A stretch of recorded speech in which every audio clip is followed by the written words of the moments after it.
Hi guys, mayam kamay taunarige video thangatbasu yamna kuirabako video sidi namba kha kuire adugagi video se edit tawba tanna ko thangattabane abako edit tawbase yamna talleba namba loragane ngasidi aigi blog sidi ko mayam chanau tangbaga adugagi ningol chakaure punsalle abako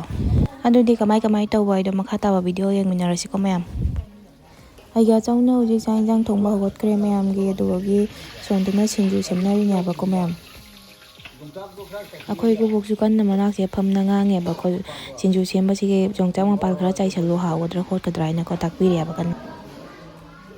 ꯂꯩꯁꯥꯕꯤꯁꯤꯡꯁꯦ ꯍꯧꯖꯤꯛ ꯃꯌꯥꯝꯅ ꯑꯊꯨꯝ ꯑꯍꯥꯎ ꯄꯨꯔꯛꯄꯁꯤꯡꯁꯦ ꯀꯟꯅ ꯄꯦꯀꯦꯠꯇ ꯍꯥꯟꯖꯜꯂꯤ ꯃꯤꯉꯣꯟꯗ ꯌꯦꯟꯅꯕꯒꯤ ꯂꯩꯁꯥꯕꯤꯁꯤꯡꯁꯤꯁꯨ ꯋꯥꯖꯔꯕꯅꯦꯕꯀꯣ ꯃꯌꯥꯝꯒꯤ ꯆꯥꯕꯨ ꯂꯣꯟꯕꯤꯕꯅꯦ ꯑꯗꯨꯒ ꯊꯕꯛ ꯌꯥꯝ ꯍꯣꯠꯅꯕꯗ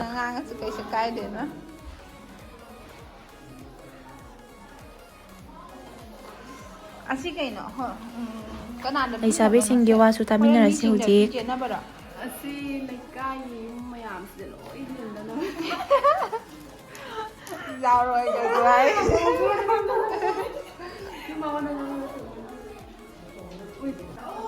ꯑꯩꯈꯣꯏꯒꯤ ꯍꯤꯔꯣ ꯍꯤꯔꯣꯏꯟ ꯀꯟꯅ ꯍꯧꯖꯤꯛ ꯆꯪꯉꯛꯏ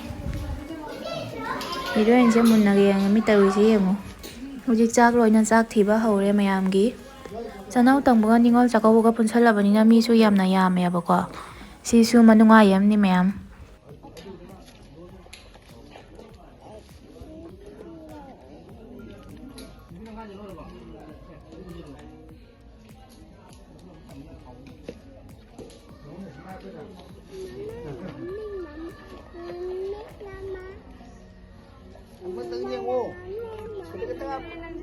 ꯑꯩꯈꯣꯏ ꯊꯣꯏꯕꯤꯅ ꯍꯧꯖꯤꯛ ꯀꯟꯅ ꯑꯉꯧꯕ ꯌꯦꯜꯂꯛꯏ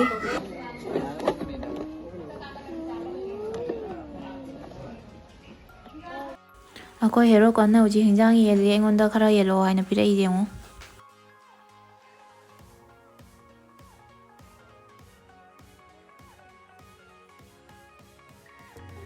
ꯃꯌꯥꯝ ꯆꯥꯛ ꯆꯥꯕꯁꯨ ꯍꯧꯅꯔꯦ ꯍꯧꯖꯤꯛ ꯆꯥꯛ ꯏꯟꯖꯥꯡꯁꯨ ꯌꯥꯝꯅ ꯍꯥꯎꯈ꯭ꯔꯦꯕꯀꯣ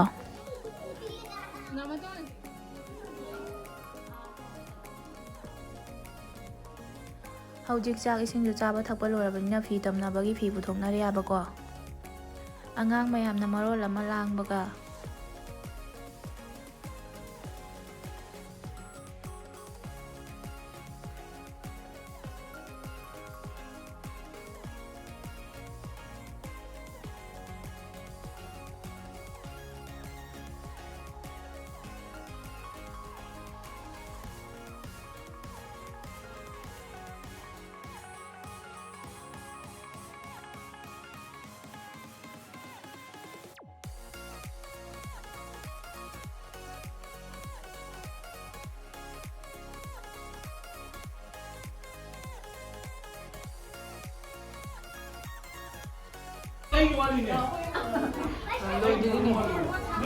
ꯍꯧꯖꯤꯛ ꯐꯤ ꯇꯝꯕ ꯈꯣꯠꯄꯁꯨ ꯂꯣꯏꯅꯅ ꯃꯌꯥꯝ ꯍꯟꯕꯒꯤ ꯊꯣꯛꯅꯔꯛꯑꯦ